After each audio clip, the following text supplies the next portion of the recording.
In rural Cambodia, where people's livelihoods are dependent on agriculture, more than half of all rural Cambodian households keep poultry. Local bird breeds are the highest in demand in the local market, especially during festivals and celebrations. The problem has been a high mortality rate for the chickens due to diseases, particularly starting in March until May. The loss of between 5% and 7% is considered as normal. One contributing issue is the rarity for farmers to use veterinary services and vaccines. In some cases, the local villagers have given up the production of backyard chicken farming, which then makes it difficult for them to believe this can be a valuable source of income. Before, we were raising chickens in an ordinary way, with only normal cages. There were not any of such special cages.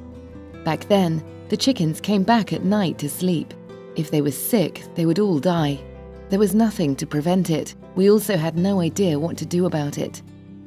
We bought some medicine and mixed it with water for them to drink, but they did not drink much of it. They drank the water in the jungles, and they all died. The efforts to revitalize the backyard chicken industry by many other projects to promote poultry production have taken conventional approaches. The Comprehensive Chicken Production Initiative by IFAD is different. The model includes 1. Setting up the chick production enterprise. 2. Setting up the chicken fattening group. 3. Linking the chicken fattening group to chick production unit. And finally, 4. Building the chick production unit to become an extension of the chicken fattening group. The initiative used a private livestock specialist, SSP3, who trained farmers on improved chicken raising practices and techniques, including vaccination, animal health, and feed making. SSP3 worked to build up the education of local small entrepreneurs, who later became hatchers and suppliers of chicks to the villagers. The initiative also taught all participants to raise the chickens in enclosed spaces to prevent and control diseases, and that the materials for those enclosures were sourced locally and were affordable. In some areas where the source of energy is not reliable, solar panel systems were introduced. The technique is that we put the chickens in a cage strong enough to prevent the chickens from getting out. What's important about raising what we call country chickens is feeding them in natural ways. We feed them rice bran, broken rice, vegetables, fish, corn, and so on. Another thing is hatching the eggs. We have the electric method and the solar method. We did a comparison and found out that the sunlight method is more profitable. The solar method greatly reduces the cost, especially of electricity, so it helps us save a lot of money. The solar method requires us to pay only once. The state's electricity is usually cut off, sometimes for a whole night. This model was tried alongside 2 cooperative specializations, chick hatching and supply cooperative and chicken fattening cooperative. It proved that cooperative specialization worked best and has been introduced successfully with the IFAD-funded project Tonle Sap Poverty Reduction and Smallholder Development (TSSD). The project is co-financing between IFAD and ADB and may benefit up to 505,000 households around Tonle Sap area.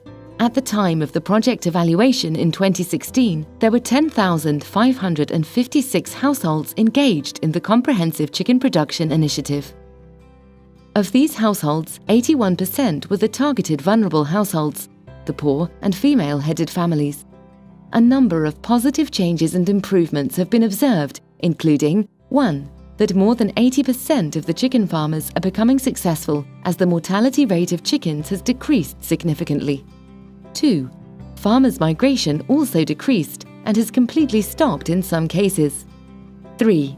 There has been a decline in food shortages among farmers and increased household nutrition and food security. 4. The rate of domestic violence has decreased among men and women. And finally, 6. With the support from IFAD, most of the poor farmers have elevated their income level and some have made it out of poverty. By joining the project in 2014, Tourn To family in Kompong Cham province turned from migration worker in Thailand to be a chicken producer who produces 700 chickens a month and earns about $10,000 a year. Since I signed up for the project, my livelihood has been so much better in the past 4 years. We were able to use our earning from raising the chickens to buy a piece of land that cost $7,000 and build 2 sheds, which cost nearly $10,000 in total. I made more than $8,000 in the first year. In the second year, I made more than $10,000. I got money to buy the land and to build sheds for more chickens and the capital today thanks to the shed provided by IFAD and ADB. When I was still poor, my children could not all go to school. Now all of them go to school. Some of them are in grade 10 or 11, all because of the chickens and all our efforts. Given to this success, ADB and the government have extended the project into its second phase and scaled it up to more provinces.